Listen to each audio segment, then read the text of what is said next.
Top of the morning to you Funketeers, it's your boy Dan here with a bonus episode of the Cacophony Sessions. Tonight is all about soul, and so, whilst we're missing a couple of familiar voices, we thought we'd get a special guest on for this evening's episode.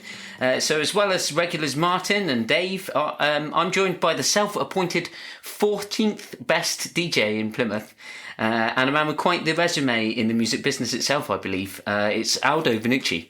Hi. Hello. Welcome to the show. So, going to talk a little bit about what we've all been up to. I believe, though, we do have to get two burning questions off of my chest for you, and I want to ask you the two questions we normally pose to our guests when they first join us. Those are, what is the song which you would name an undeniable banger? And then I want you to tell us what your favourite year in music is. Okay, so my DJ career was built on knowing lots of bangers, but because we were talking soul and I've gone through a few albums, the one that I would go with is Never Too Much by Luther Vandross, which I can actually, I'm not going to do it, but when it's playing I can sing along to every single word on this. And it was, so I'm a bit older than you guys. I grew up and this was big just as I was hitting the clubs. So when Luther Vandross would come along in East London or Essex, everyone would be dancing. Like there's a big soul fraternity in East London and Essex. So yeah, Luther Vandross, Never Too Much. Yeah, it's a great record. I love that song. The bass line is incredible on that record. I'm embarrassed to say I don't know it. You don't know it? No, I will listen to it as soon as we're finished. When it comes on, it would be familiar to you for sure, unless you've never been to a wedding. Or a nightclub. Well, no, it depends on your age. It wouldn't be played in most clubs at the moment. It was definitely an 80s song. Yeah, you would be familiar with it, Martin, definitely. I think we'll have to put that one on tenterhooks there in terms of its status as an undeniable banger, because we can't get the agreement from Martin. But we'll give you an update when he's sorted out that problem in his life. Well, what's your favourite year in music then, Aldo? Okay, so I would suggest my all-time favourite soul artist is Otis Redding, and he died just before this, but just after he died, they released "Sitting on Dock of the Bay." Yeah. In 1968. Now, I've read loads of books of his lifetime, and he's signed to my favourite record label, which is Stax, and I've read loads of books about them, and basically all the signs were there for him to be absolutely huge. He had just done the Monterey Pop Festival where he'd gone up against people like Janis Joplin and lots of big established white artists, and he was one of the few black artists on the lineup, and apparently, smashed it. He writes a song that they said would have been the next level. It was like it was still a soul song, but it was like it would have sold to the mainstream white audiences, and so it was like this was going to be like the next level of his career. But obviously, because he sadly died, it wasn't to be. But I also had a quick look through what else came out in that year, and you've got "Hey Jude" by the Beatles. Yeah. You've got Sly and the Family Stone, "Dance to the Music." Yeah. You've got "Love Child"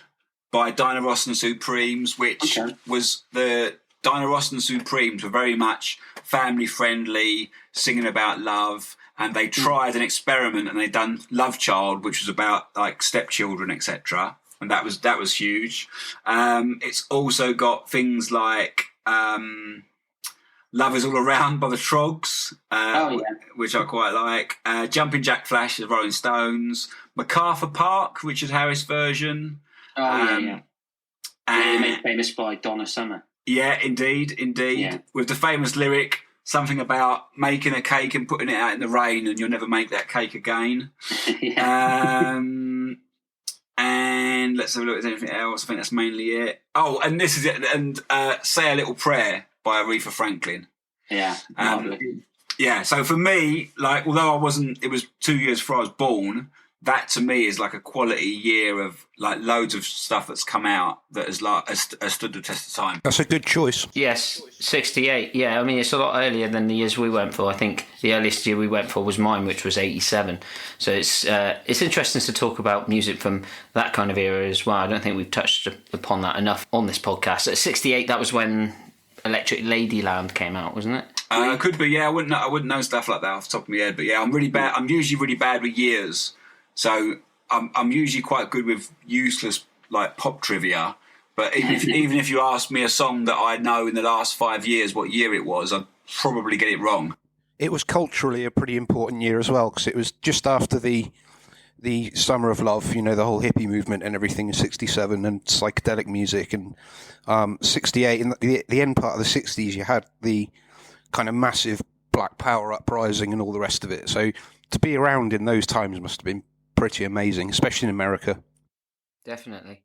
Well, to segue lovely into the next section, what I've been doing this week is mainly watching music documentaries. Okay, so tell us about your music documentaries you've been watching. Which ones? So I watched some on Netflix. One was about Sam Cooke. Seen that.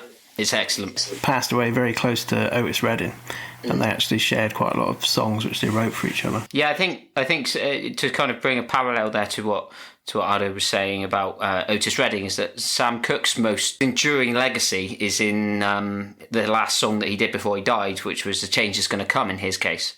That was released, I think it may have been around about the time, maybe just slightly after he actually died, and that song was kind of his legacy. Yeah, the documentary kind of finished on that song because it was sort of edging towards, was he... Because the way he was supposed to have died is he had this argument with a hooker in a hotel room and got shot by the mademoiselle or fucking something really weird, which all of his friends were like, this completely out of character. He would never do that, and he was never violent and was never like pushy with women, so I don't know why he would be like this. It was very strange, yeah. Yeah, they were all alluding to the fact that maybe he was taken out basically because he was just getting closer and closer to like Malcolm X and civil rights issues, and he was becoming quite powerful in that area. So they were... Oh, it was also hinted that it was maybe his music label partner. I can't remember his name now. Klein.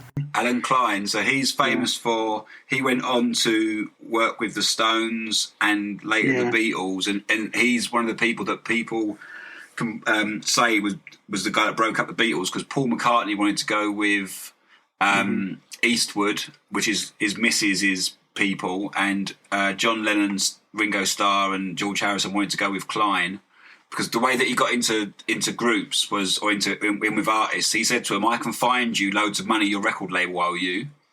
And there was always money owed, and he would find it, and then he would get control of it. So he controls all of the Stones' early stuff, all of Sam Cooke's stuff, and he's quite, I don't know what's the word, he's like, so he asks top dollar for everything. So when you try and get a Sam Cooke record on a TV advert, he charges like ridiculously high. You might as well just not even ask. Yeah, and it was alluded to that maybe like because they'd gone into business together with some subsidiary record label, and he didn't really like the fact that he'd had a lot of the publishing rights or something.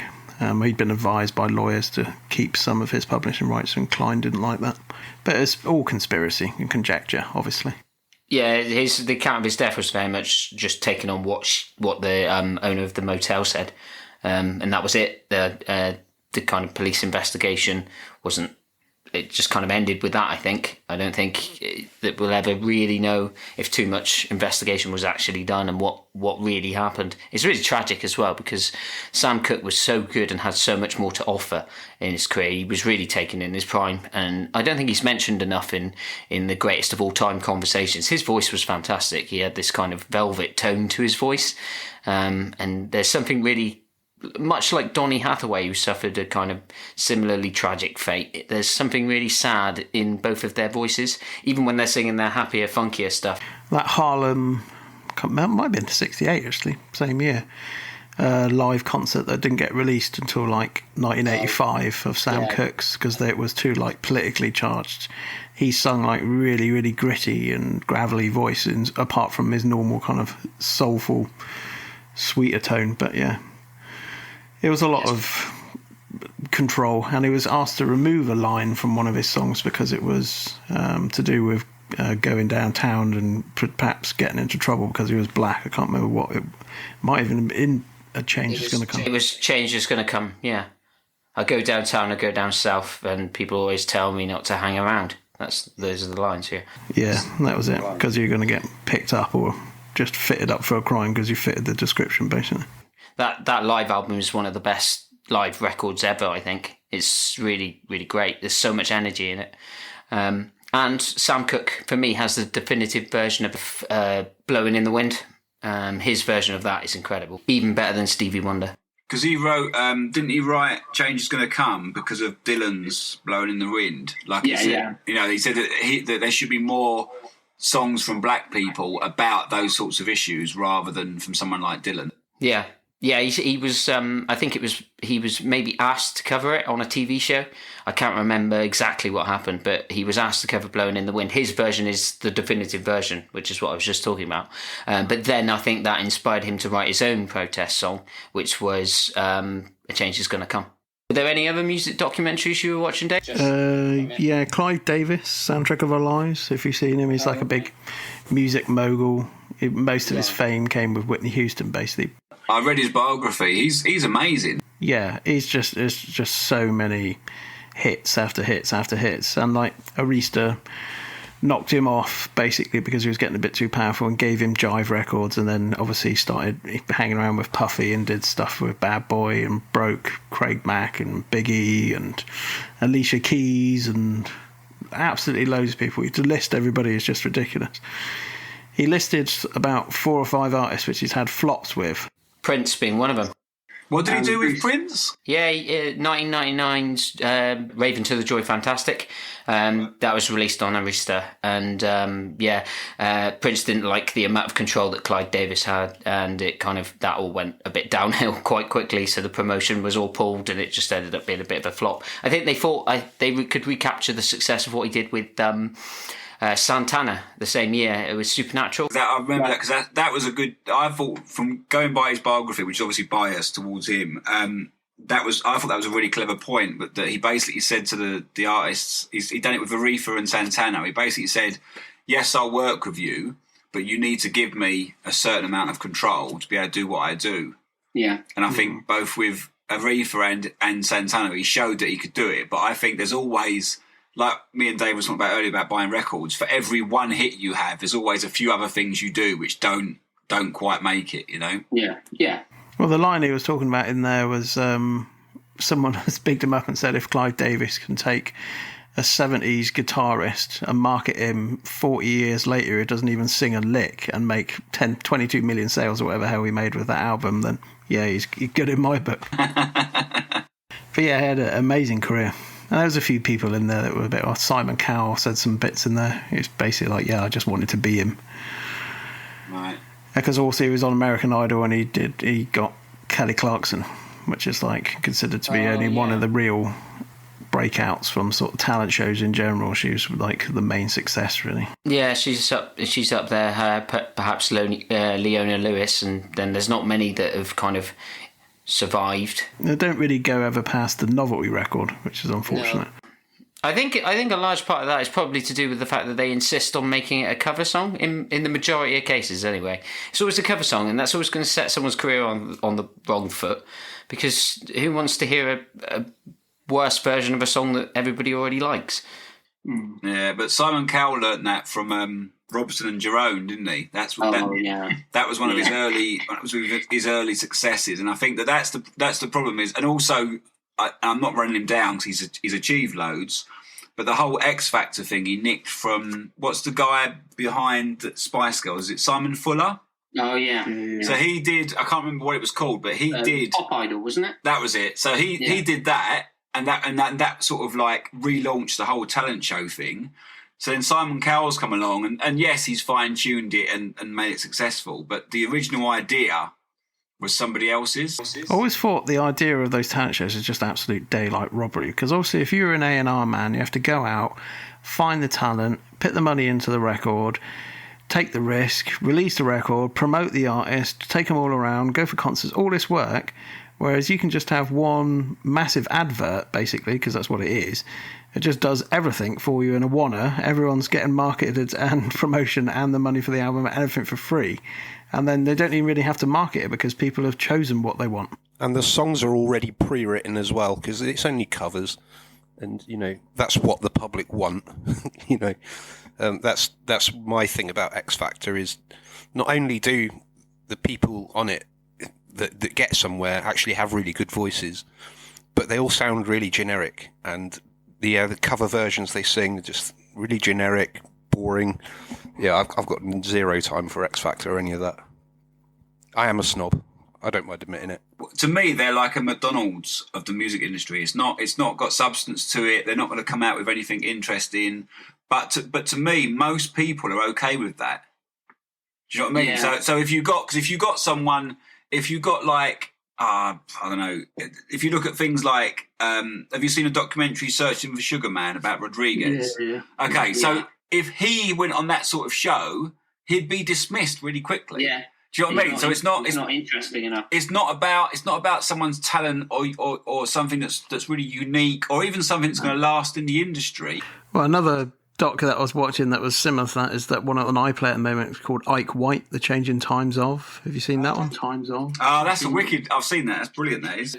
But that's another example of someone that basically could have gone on one of those type programs. But people that watch those programs, I think, aren't really asked about the music. They're watching it because it's an entertainment program. It's light entertainment on a Saturday night, It's karaoke, basically, isn't it? What was there previously was like Generation Game and Bruce Forsyth, so it's no different in some people's eyes to that. Let's not knock Bruce and the Generation Game. I remember when I was about 4, I wrote a letter to Bruce Forsyth, and he was kind enough to write back. Yeah, we won't besmirch the late Bruce Forsyth. Otherwise, I'll get a sternly written letter from Mr. Whittle. Yeah, you'll be on the Cacophony Sessions equivalent of Points of View. Martyn, what have you been up to?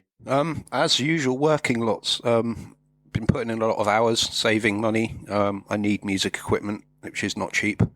So yeah, working lots in my downtime, which has been rare. I haven't really been playing any music. I haven't really had the muse lately. I finished that track for you, Dan. I was quite proud of the guitar solo on it because traditionally, as you know, I tend to just improvise them off the top of my head. But this one, I actually put some thought into it, and it's actually a written guitar solo, and you can hear it because there's actually real melody in there and not just, noodling.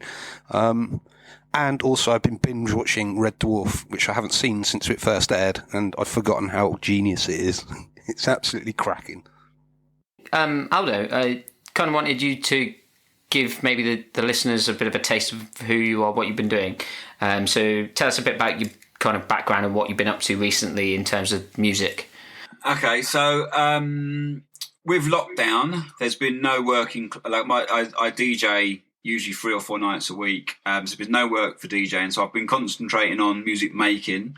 I currently run a soul reissue label with Del Gazebo from Brighton, where we take songs that we feel need a certain something, whether it be like making it an extended version for DJs, or a middle 8 section add in, or just a slight re-edit, all very respectfully done. None of it done in what we feel is a bad way. And so we're up to number 10 on that. We've got a new one coming in the next month, and we're working on future editions of that. So what we've found works is, bearing in mind what we were saying about X Factor, about just giving people well-known versions. We started off just finding songs that we personally wanted to put out.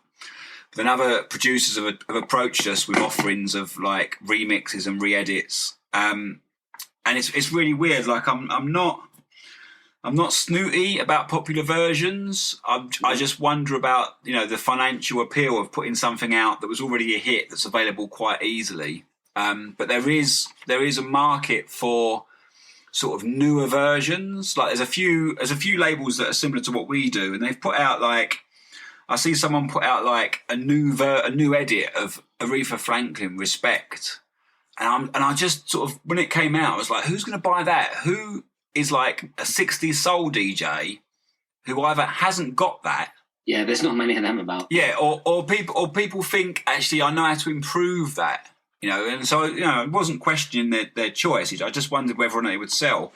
And we put out what I would suggest were quite obvious edits once by a guest producer, and it did sell really well. So it's a really weird market that, you know, if you find something really obscure, there is a market for that, but it's a smaller market than for the people who do want recognisable stuff, you know. Yeah.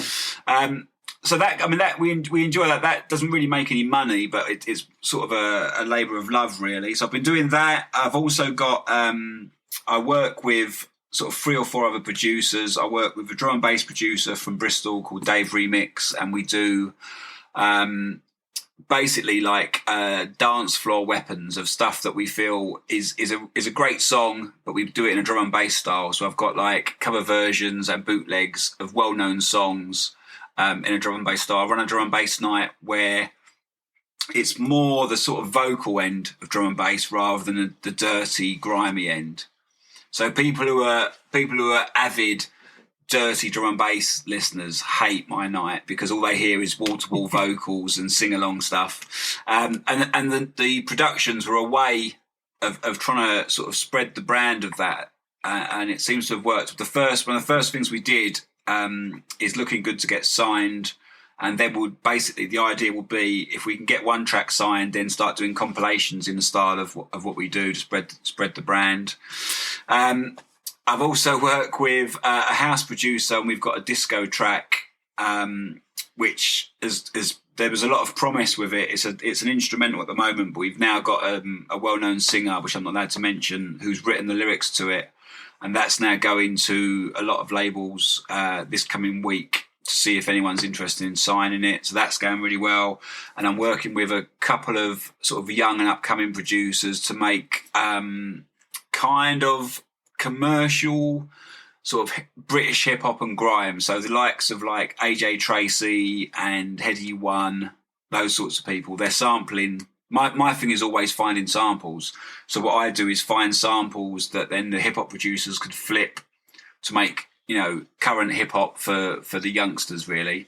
So that's going pretty well. That's all been since lockdown because I've had a lot more time and energy because I'm not staying in clubs till sort of 4 or 5 o'clock in the morning.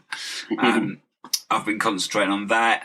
And I've also, since lockdown, having a lot more time, I've just started to I think, dig for music for the sake of digging for it.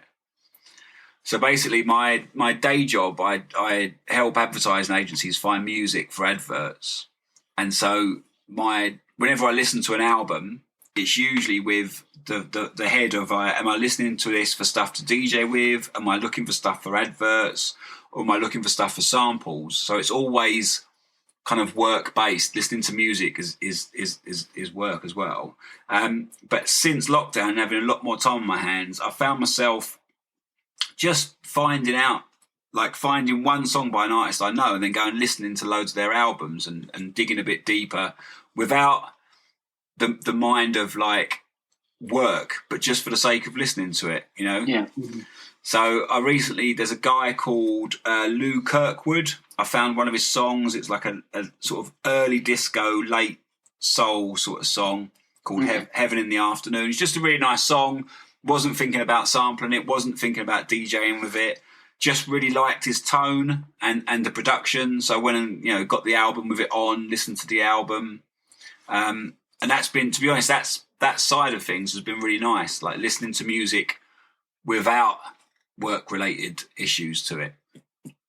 Yeah, just for pleasure as opposed to professional gain. Yeah, and to be honest, that's only been since lockdown, because before that, when driving in a car, I listen to music, but I'm cataloguing it in my head. So I'm going, okay, track 3. When I stop, I make a note. Track 3's got a drum loop in it, or track 4's got a nice, like a loop to sample, or a bit of a cappella in it. Or I'm listening to it thinking, okay, that is like. So I catalogue everything. So everything's listened to and then sort of pulled apart. And now I've got all this time that I don't need to do that. No, that's good. I think I've been doing that a lot recently, just picking random tracks and listening to them because I've discovered them, as opposed to discovering them for a purpose. They're just. I went back and I listened to. There's a song from the late 80s, Mercedes Boy by Pebbles. Oh yeah, I remember that. Yeah. That's a banger. And things like the Force MDs, they did a song called Tender, which was produced by Jam and Lewis. Just rare tracks, just deep cuts from the 80s, and going back and like discovering those sort of things for no particular reason. The kind of research that I did for this podcast, all about soul, kind of knew who my favourites were, what I was going to look at, and it just involved a bit of a deeper listen. But then in my downtime, just found a load of like deep cuts. It's just great to go back and listen to something you may not have necessarily heard before, but really embodies an era and is missing from your collection of like. I've discovered a lot of like New Jack Swing that I didn't know about, for instance. You're just broadening your horizons even further, and it's great. So I've always wanted it to be a New Jack Swing revival. Yes, and it's coming. It's coming. Well, Bruno Mars did that Finesse track, and everyone was like, right. That's one of my favourite tracks of the last few years. Here it comes, New Jack Swing, and then suddenly nobody else has jumped on it. I was trying to make a New Jack Swing style track for myself recently. I'm not good enough as a producer to quite get there, but the intent was there, and it will get there with a bit of tweaking, I think. Yeah, and I think that to me is something like, so the average punter, going back to the X Factor thing, the average punter wouldn't even know what New Jack Swing is. No. Do you know what I mean? So I think so let's say, you know, I don't know, one of their artists goes, I'm gonna be like the next New Jack Swing superstar. Everyone will be like, don't know what that is. Can you just be the next Keith Sweat? Yeah. Well, that. Yeah. But I think that's the thing, is that to me, that's the, you know, it's stuff like X Factor. If you suddenly got, I don't know, their next big thing doing a New Jack Swing cover version, that's where I think it would help the market. You know, definitely. I think the 80s revival's been going on for quite a long time, and we've got stuff from like Dua Lipa and The Weeknd recently, which are very much 80s pop throwbacks. I'm just waiting for that late 80s Bobby Brown style jam to come back. That's where the money is right now. It needs to happen. Just needs another big single to push it over the edge, I think. So I worked in a record shop in the early 90s, and it was East London, and there was we did a lot of American import stuff. So there was a lot of stuff. Do you remember Ready for the World? Yes. Oh Sheila. So Oh Sheila was a banger, but they did a song called Yo, That's a Lot of Body. I think I've heard it. Yeah. And that for me, that was like, so when you were playing, like, well, you know, when you were at parties or in well-known clubs, they would just play the Bobby Browns, the Keith Sweats. Yeah. But you knew you was in, like, with music connoisseurs. If they were dropping Ready for the World, Yo, That's a Lot of Body, that was like the real heads in there. Is there anything in particular you've been listening to out of those tracks that you've gone back and discovered that you want to give a shout out to, recommend? No, I mean, it was more, what it was is that what I find, I'm sure people do this on YouTube, is that like I'll be looking for one song and then it will come up on like a compilation which will remind me of another song. So there's an Isley Brothers song called Love the One You're With, which I think is a Crosby, Stills, Nash song. Yeah. Okay, so when that came up, I was like, oh, there's got to be other versions. And so I found out that the Supremes and the Temptations did it as well. And it's got some great drums on the start of it. And then there was an edit by Todd Terry, the edit guy, who did a version, and he basically stripped out all the Temptations, so it's just the Supremes. Oh yeah. So then I went and listened to the Stephen Stills version, and obviously the Isley Brothers, and then the Supremes and Temptations. So that then sent me on a kind of an edits sort of hunt of things that like I either wasn't aware of. And there's a guy called Late Night Tough Guy who's done a few things that I've heard of. Like he's done obvious stuff like Ain't Nobody and stuff like that, and Sister Sledge. But he's also done Lionel Richie, You Are, which was on the album before the one with All Night Long on it, where he's just got a big afro and a jumper on the album. And it was just like I'd obviously heard that as part of that album, but it hadn't ever stood out to me.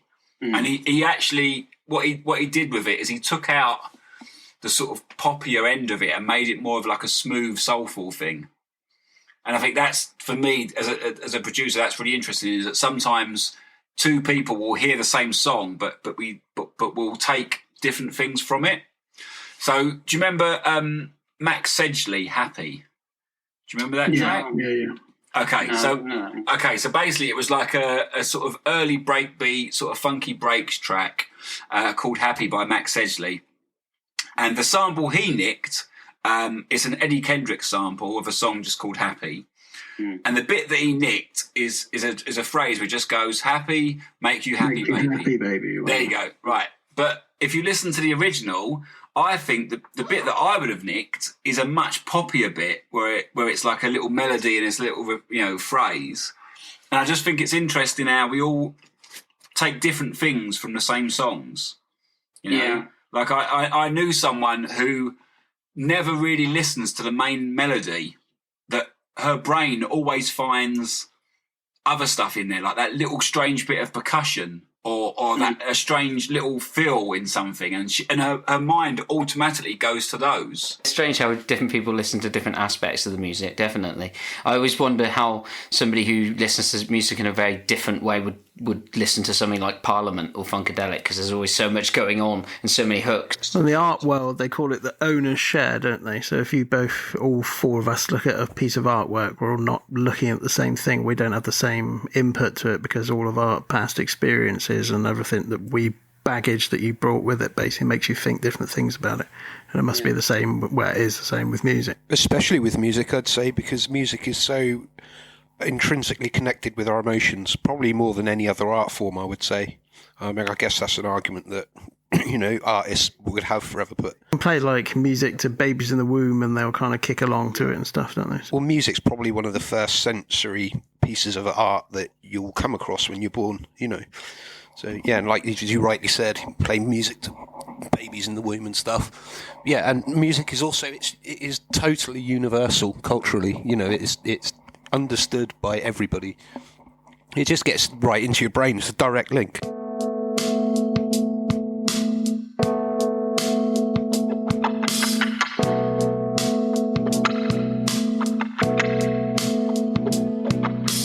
I was going to talk a little bit about, I wasn't. I'm loath to talk about what I've been up to because I have just basically been, other than discovering the odd banger here and there, I have been listening to the Prince Sign of the Times remaster that came out. I'm not going to say too much about it because I want to write an article for it on the website. But it's just masterful. It's just made my favourite album even better. So stand by for that article, but I'm not going to bore you to death because tonight we're going to talk all about soul records. What are our favourite soul records? I think I'm going to ask Dave to lead us off tonight. So Dave, tell us why your choice is your choice. Any honourable mentions that you can think of, your thought process behind what's your favourite soul album? Yeah, sure. We've been speaking about it a little bit in the week and we've both come up with the same opinion that it's just a bit of a tough one in general because there's just so much to go through. I was looking at Marvin Gaye and I couldn't really make up my mind between 2 or 3 records, whether it's What's Going On or a few others, and I was looking at Otis Redding because I wanted to choose Blue, but then I was choosing it basically because it was a record, one of the first records that I heard, because my mum had the record and gave it to me, and I'd listened to it when I was a kid. But as I've bought more and more collections of people's which have had vast, much more in-depth knowledge of soul than I did, there was an album that I only picked up about 3 or 4 years ago, but is an absolute beast. It's Jerry Butler's The Iceman Cometh. Okay. So it's quite an odd R&B, really, sort of more than soul record. Released in '68, weirdly, which is the year Aldo selected earlier. Nice continuity, I like it. But it was by Philadelphian producers on the Philly label Kenneth and Gamble and Leon Huff, which ended up being being very influential producers. And it's a couple of records are like northerny sort of 7s that were quite a pain in the arse to get a hold of. So I've got the 12-inch album. Only the Strong Survive and Hey Western Union Man were the singles that were released from the album. But it's sort of credited as R&B being sort of a novelty almost thing in the 50s to it becoming sort of its own entity and being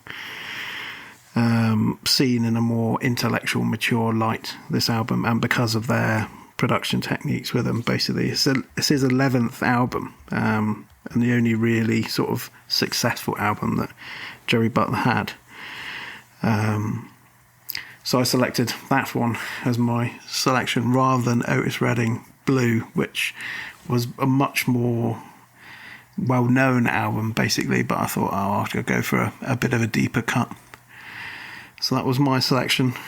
But I've discounted loads, obviously. As I mentioned, I was half thinking about Marvin Gaye, but I just couldn't select which Marvin Gaye album I would look at. It's a tough one, and I think I'll be tackling that conundrum. And R&B and soul is such a sort of wide genre that leads into so many other different things. I mean, where do you stop? You could technically select Michael Jackson or like anything. There's not particularly one particular era. I mean, the 60s is the sort of the golden decade, but there's stuff right up to the present day. Martyn, guide us through your choice tonight. Well, Dan, you know very well who I'm going to be talking about because I don't ever stop banging on about it. I knew this was coming. That's why I'm calling you into the conversation, man, because I know you need to preach. Preach, indeed. My knowledge of soul is I'm the guy here that knows probably a lot. Well, I do know a lot less than any of you do. You guys, all three of you, I know, are very much more knowledgeable than me around soul. So kind of the stuff I know about soul is more of your mainstream stuff that everyone's heard of. You Marvin Gaye, Otis Redding, all that stuff. And I couldn't choose one album. But the artist I've chosen, and I'm giving myself podcast artistic license by talking about all of his albums briefly, is Curtis Mayfield. I think he's one of the most underappreciated musicians of all time. When people talk about the big soul greats, they talk about, Marvin Gaye, Otis Redding, Sam Cooke. Curtis very rarely gets mentioned in those kind of same fields, but I feel he truly deserves it. Lyrically, he does your usual love ballad stuff. To be honest, that's not the side of Curtis I'm too keen on, but his social commentary stuff is unbelievable. The stuff he talks about, especially around race and, growing up in the ghetto, the whole struggles of being a poor black person in urban America. I think, his lyrics are so relevant now, especially with what's going on, with current social issues. He was just a voice of freedom and strength. And I've often read, and which I agree with, is he's a voice of optimism. There's a lot of music that tackles the issue of racism, and it's very angry, especially in hip hop. It's not to say that's not valid. It should be angry. It's also very, it can be very negative in the sense that, is there anything that can be done about it? It's all about fighting and everything. But I think what Curtis did a lot more was talk about unity and talked about coming together and offered solutions to the problem. But anyway, that's lyrically. For me, it's the music. For me, his production is second to none. It's absolutely perfect, beautiful. So much going on in his songs. All the strings, electric pianos, all of the keyboard stuff. His absolutely butterfly wing, delicate guitar playing, which is a massive influence on so many other guitar players since. And his voice is just it's like having a hug from an older brother. His voice is just so soothing and just so, so positive sounding. But I can't choose one album because I think they're all really good. I think his self-titled first album is probably one of the best, and Superfly, obviously. But they're all really good. My favorite Curtis song is Kung Fu off Sweet Exorcist. The sounds in it they just immediately evoke, images of urban America, and that's kind of something I really love about it because it's not a world that I know. But yeah, I'll never stop listening to Curtis. I'll never stop banging the drum about him. When people talk about soul and stuff like that. It's just an incredible producer, songwriter, vocalist, lyricist, just all round musician and a great guitar player. Yeah, the self-titled album that you mentioned is really, really good.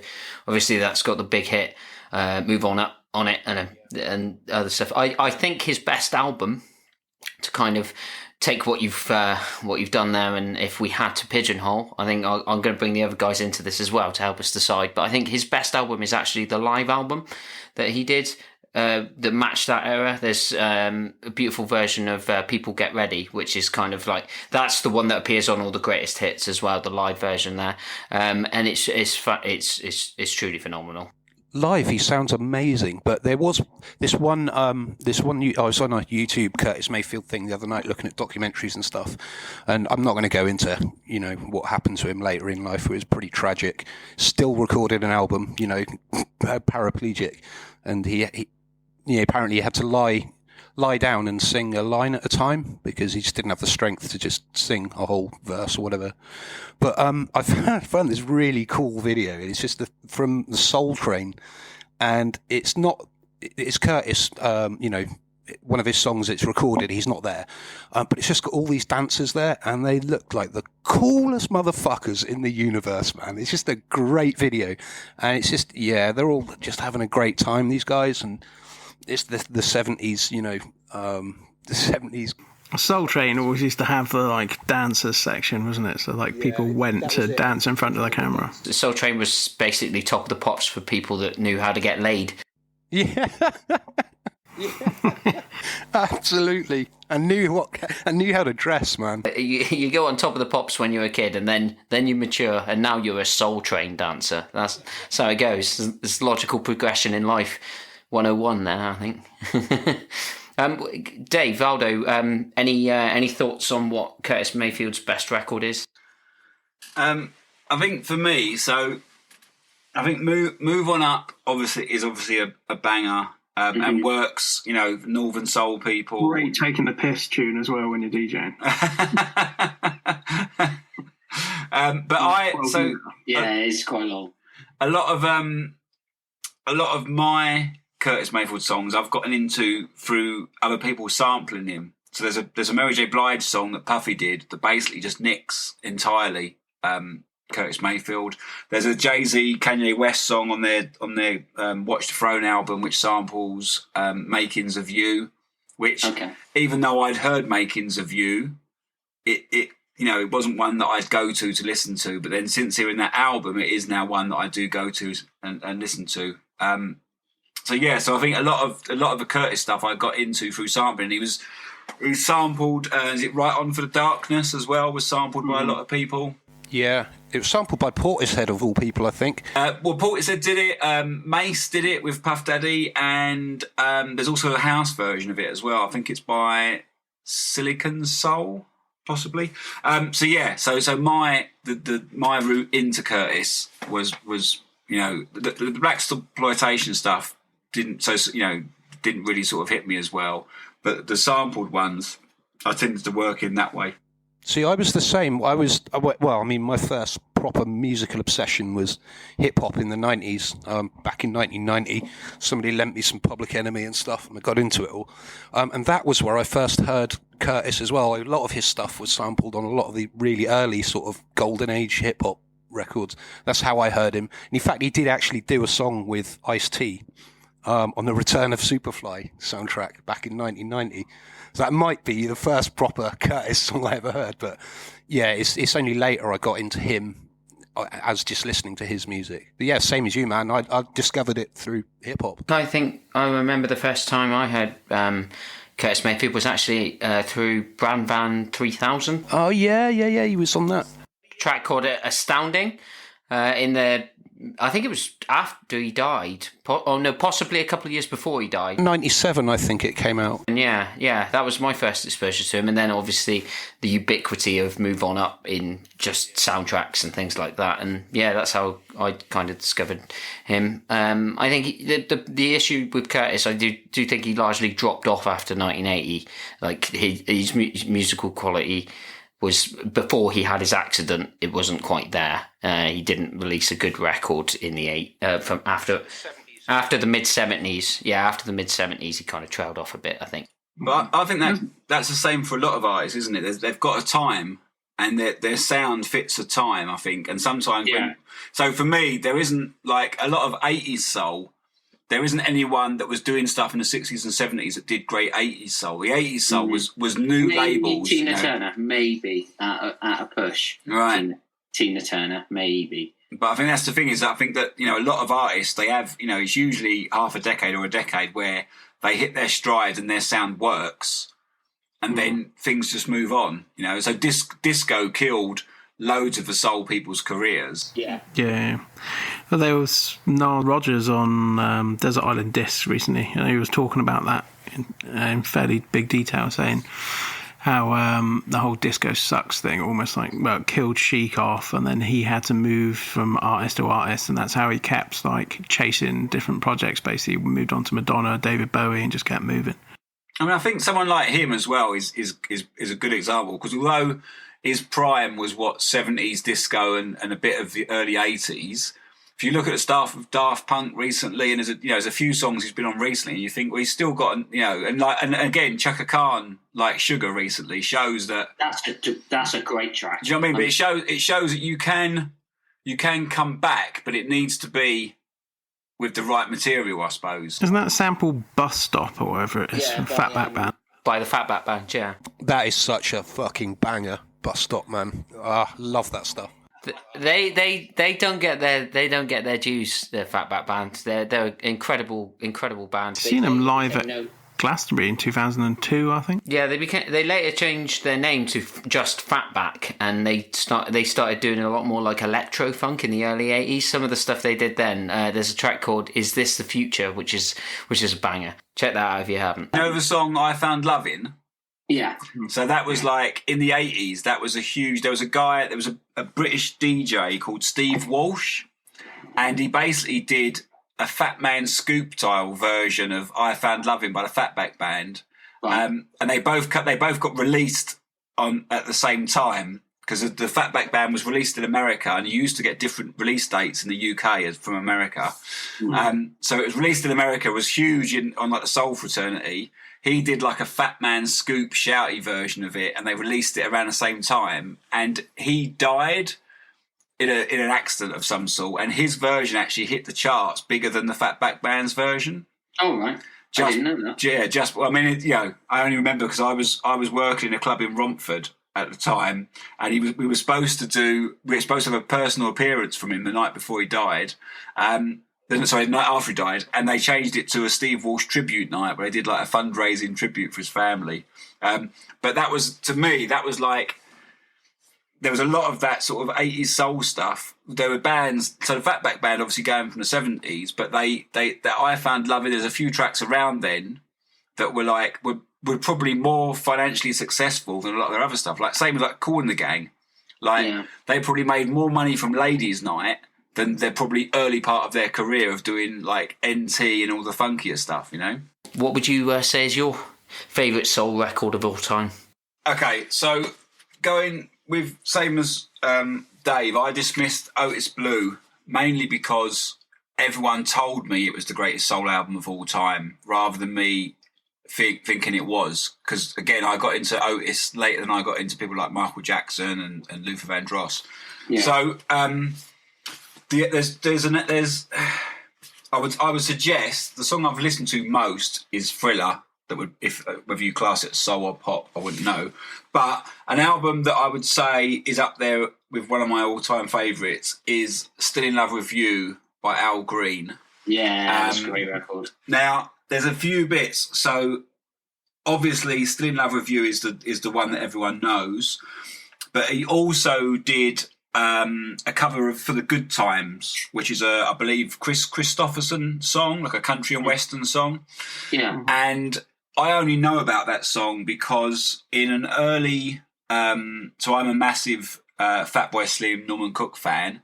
In his early career, he was doing stuff under the name Beats International. On their second album, he wrote a song and he referenced For the Good Times by Al Green. So, me being a train spotter, the moment he mentions it, I have to then go and buy that album and listen to it.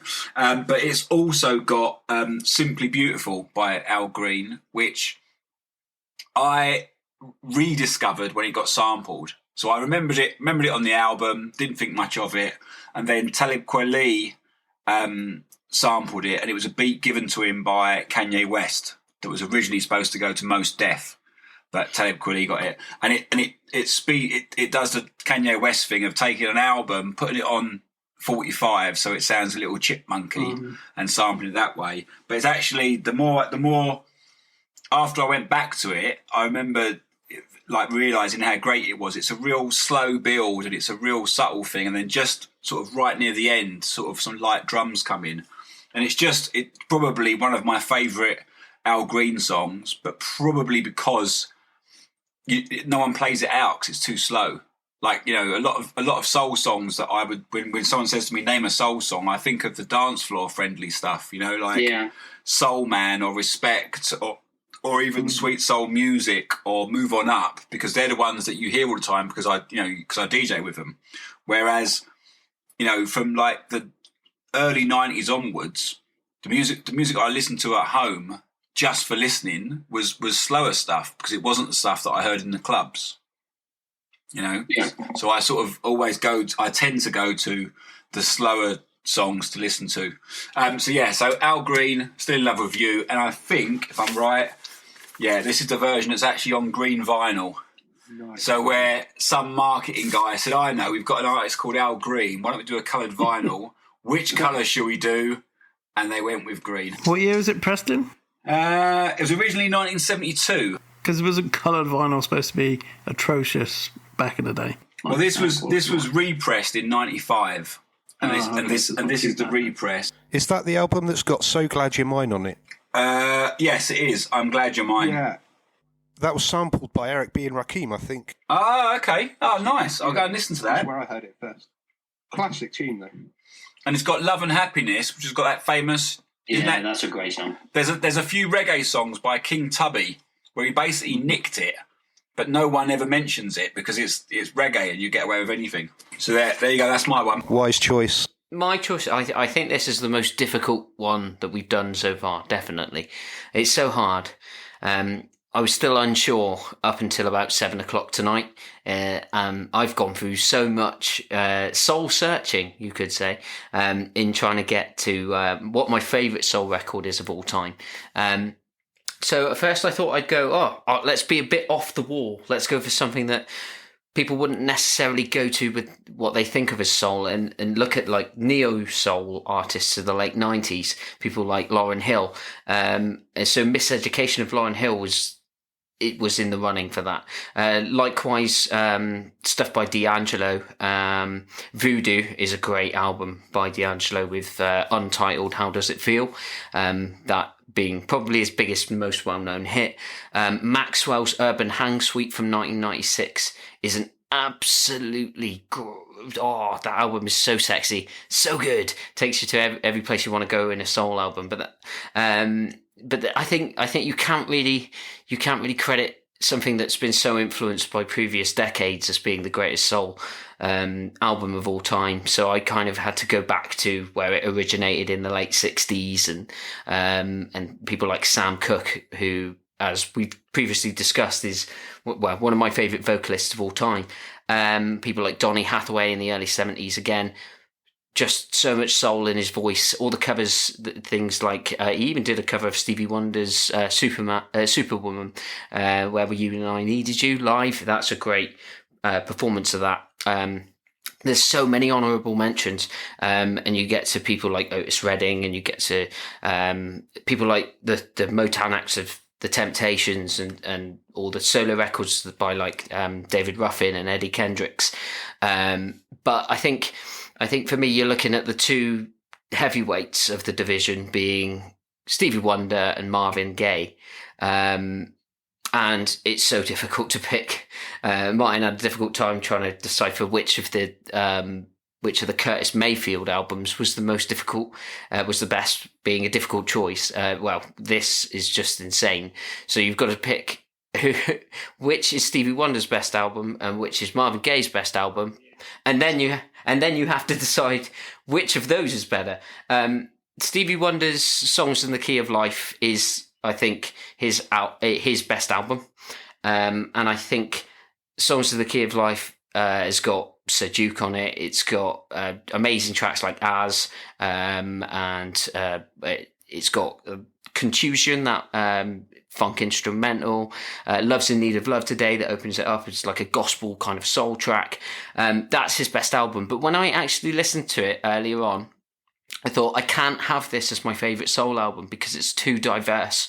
It's not just a soul album. So when I'm going back and talking about something that I think is very pure as a soul record, I can't look past What's Going On by Marvin Gaye. That is my pick, and the reason for it is because you put it on and it feels like it's taking you up a mountain into the clouds, because all the songs segue from and into one another. Even as a circular record, Inner City Blues Make Me Wanna Holler at the end, kind of circles back into the opening track, What's Going On, so it's a continuous experience. All of the tracks are quite succinct and quite short. It's got a good political message out there, a lot going on with the Vietnam War at the time in 1971, and for me it just so encapsulates what was going on at the time, no pun intended, kind of. It encapsulates what was going on at the time, not just politically, but musically, in such a great and accessible fashion. It's got all the kind of elements of a soul album you want, the ballads, the funk kind of stompers, like Make Me Wanna Holler at the end. It's got like Holy Holy being a really cool gospel kind of soul, at its very, very most minimal. What's Going On being a classic as well, that's been covered by so many people. I just think it's perfect as a record. And so therefore, What's Going On by Marvin Gaye is the greatest soul record of all time. Right On, which is one of my favourite tracks on the album. I absolutely love, I mean, talking sonically, I absolutely still adore when Inner City Blues starts, that kind of reverb piano that's just the one note, one chord piano, and it rings. It's just, that sound is just so fucking great. Again, that song particularly is one of those songs, much like the Curtis Mayfield stuff, where it evokes urban America to me, and it just, you know, I kind of get that vision in my head, the ghetto and everything. But yeah, so it's a good choice, Dan. I think, personally, thinking objectively, I think it does have to be up there as one of the greatest soul albums ever made, but probably also one of the best albums ever made. It doesn't stand so far above Marvin Gaye's catalogue, though, because I think Let's Get It On, the album, is equally as good, but I think it's just got a little bit of a different mood to it. Let's Get It On has got the kind of your sensual kind of, you're in a good mood, maybe in company. Sexy times, man. You kind of have to be in that kind of mood to listen to, whereas What's Going On speaks about the world, and is kind of this journey through the clouds. It's all talking about spirituality and poverty and how it can be improved in the world situation. It's like a cry for help, and I think that always resonates, especially in this current situation we're in 2020.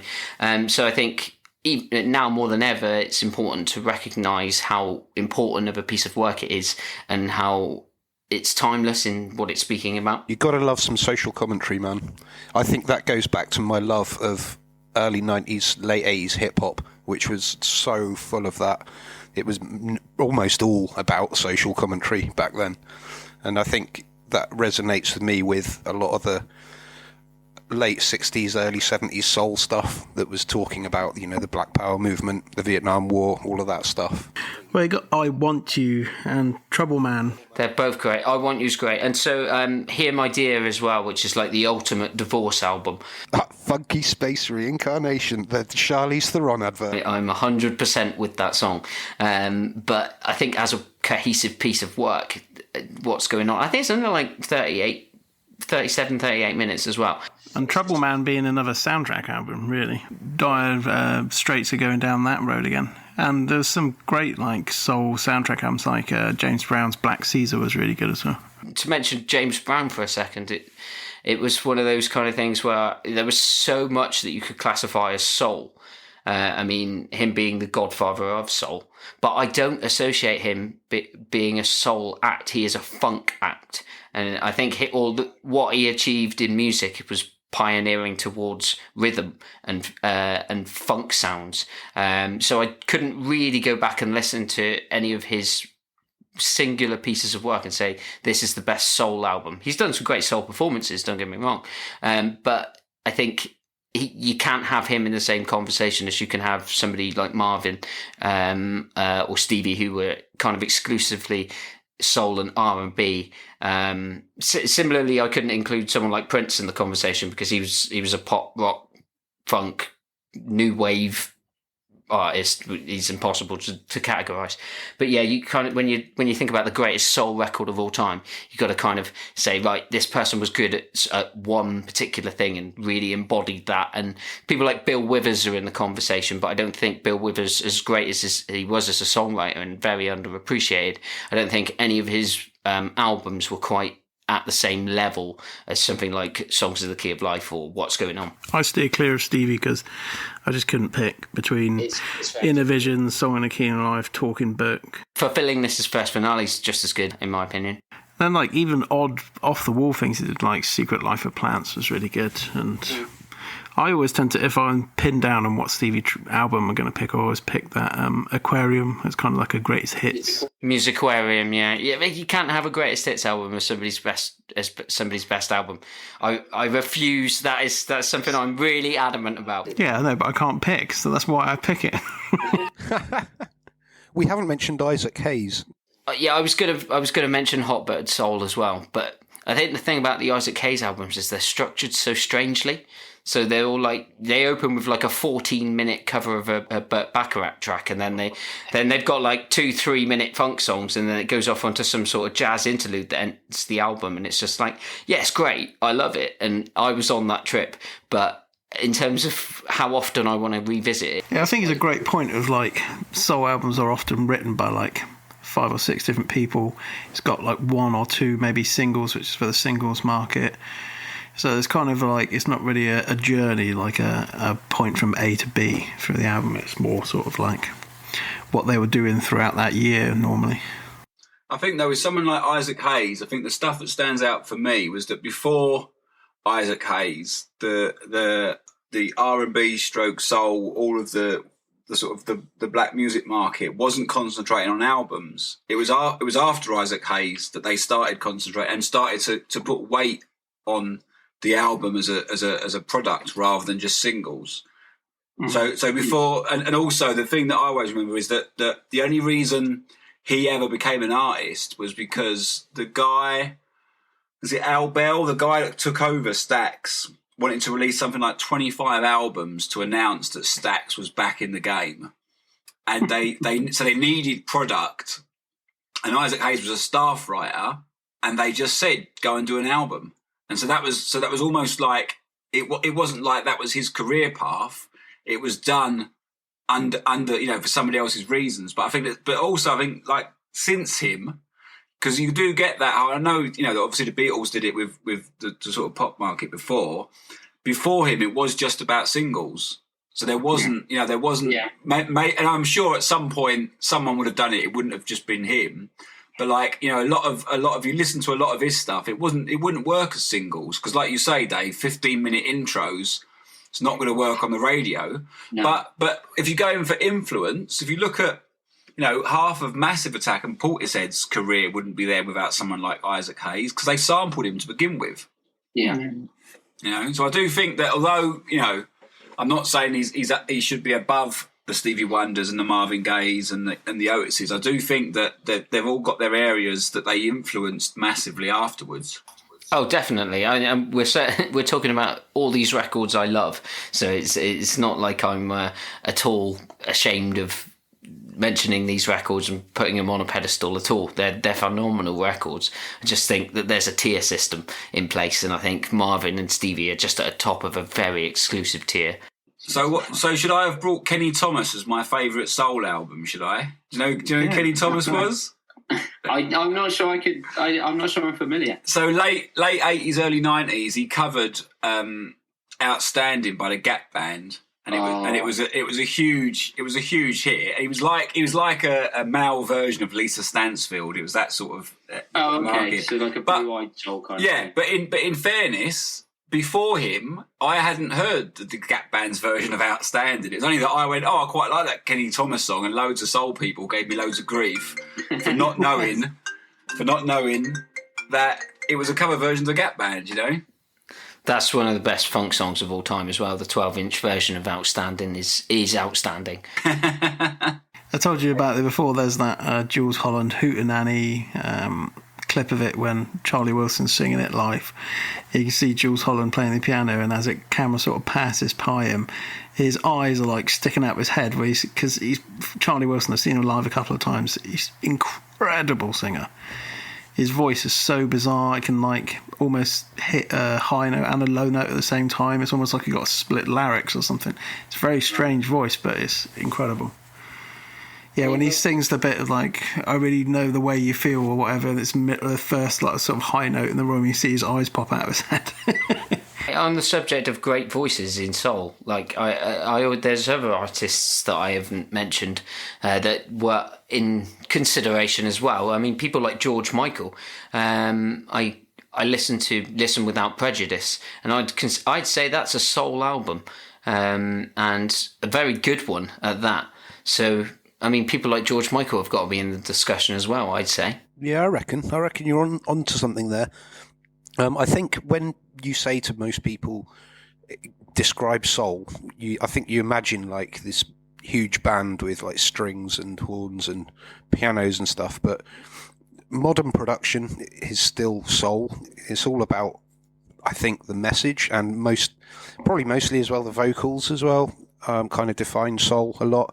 I don't think you have to see soul as like the 60s and 70s, classic soul sound, even though that's where it all started.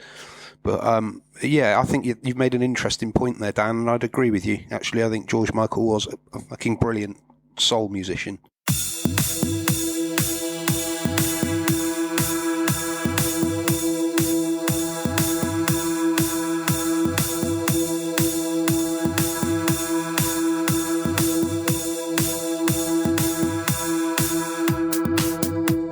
I heard Aldo mentioned Northern Soul. I'm changing subject a bit. Northern Soul earlier. Northern Soul's one of my favourite genres. And going back to Curtis Mayfield, if any of you have not heard it, check out a track by Patty Jo called "Make Me Believe in You." It's a Curtis Mayfield song off his Sweet Exorcist album, but she did a cover of it, and it's proper Northern Soul. It's absolutely stunning. It was produced by Curtis. But check it out if you haven't heard it. There were some vinyl edits of that came out sort of early in the big beat scene. That was like one of those songs that sort of crossed over to the sort of hip hop market as well. Yeah, it's a banger. It's an undeniable banger. Nice. The catchphrase is catching on. And talking about Northern Soul, and we were talking about covers and different versions earlier.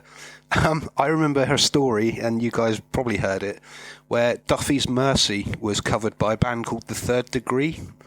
They're a band that are currently going. They're not an old band, but apparently DJs were playing it in clubs and telling people it was the original. People were believing it. Around that period, there's a lot of new funk and new soul cover versions. So the first one that came along was Mark Ronson doing Radiohead. Yes. And then the whole Versions album came out, and there was loads of like, I mean, I'm not, I put my hands up. I did a funk cover version of the Cooke's Naive. Oh, yeah. So that, and that's probably financially one of the most successful things I've ever done. But there was a lot of that. There was a lot of like covering weird songs, but in a modern funk way.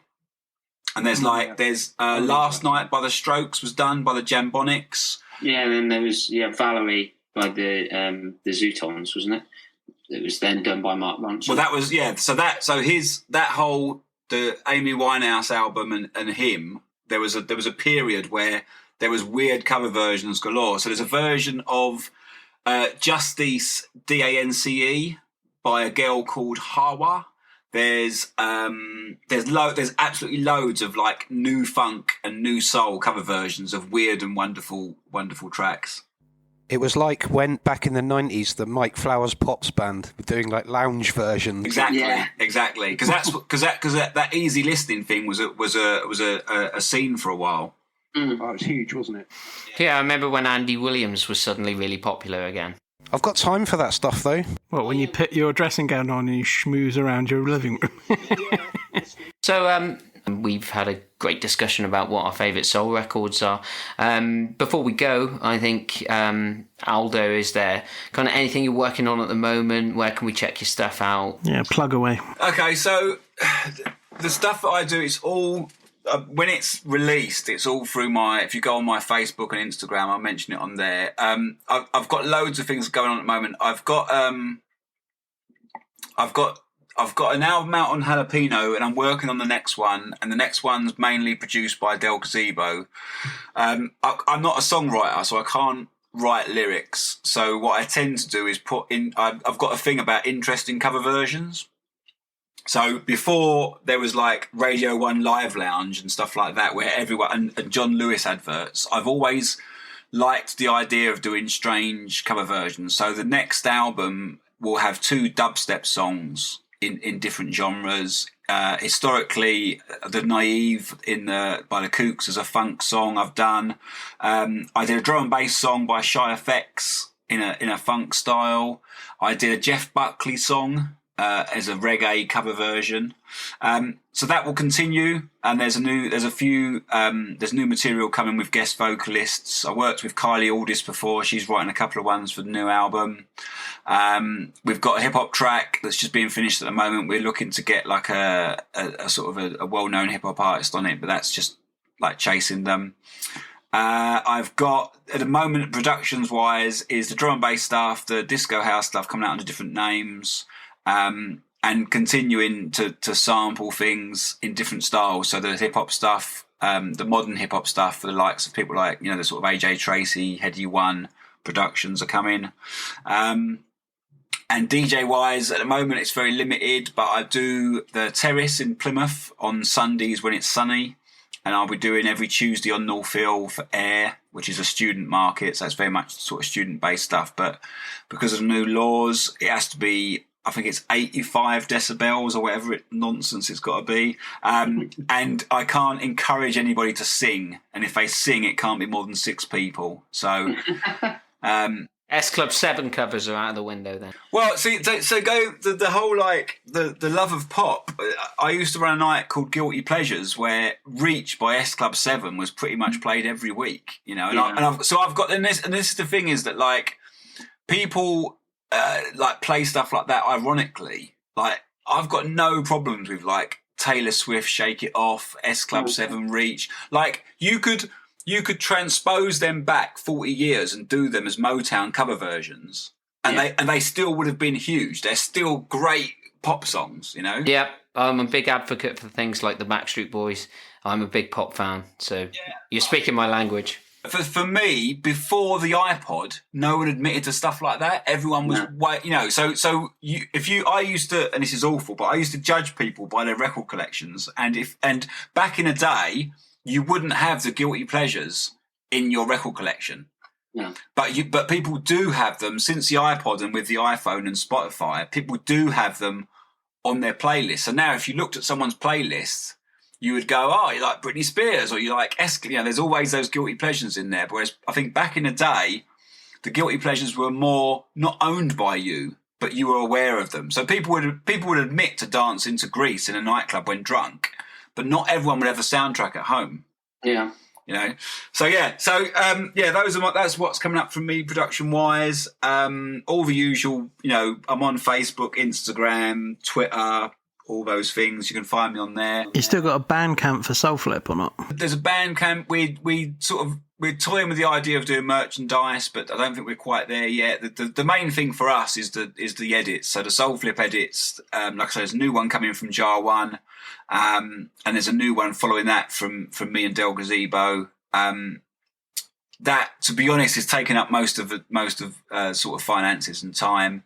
But it's also, like 60s soul. So and I think what we've tried to do with the Soulflip stuff, and it's been a learning process with each release, is like we said about earlier, we're not just taking stuff that's rare and putting it out for the sake of doing it. What we're trying to do is finding songs that we go, we love this song, but we think it should do this, or we should think it should be this. So there's a cover version we did of of My Sweet Lord, and it's cracking, but it's a ballad.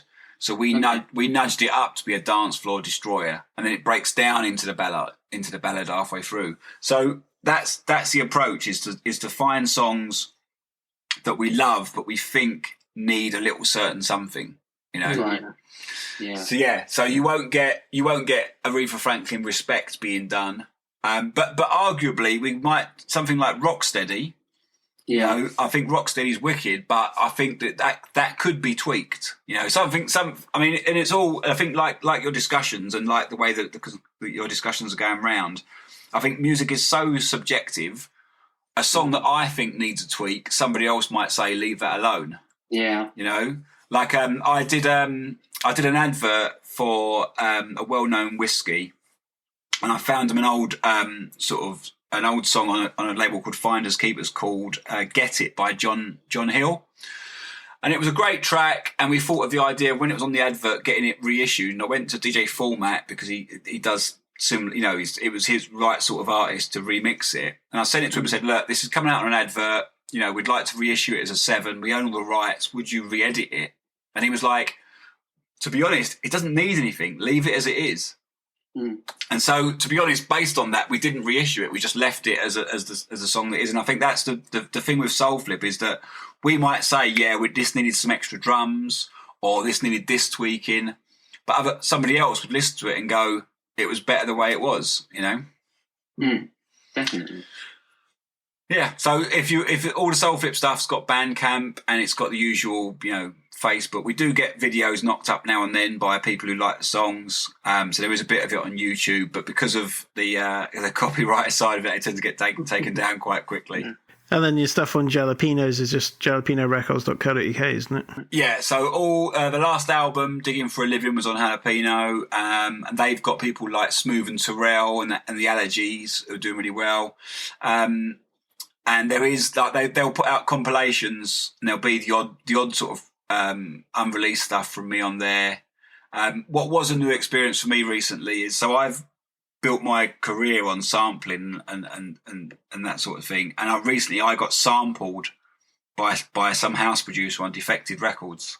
So I thought it was quite funny that after all these years, someone sampled me. And to be honest, my take on it was, I was fine with it. Like it's, to me, it's just part of the business nowadays. Do you know what I mean? It's not so. And the bloke, I think, quite funnily, he tried to deny it to begin with. He tried to say, no, I didn't sample, and it clearly was sampled. But it just sort of showed me that there are still people that either shy away from it or are not willing to admit it.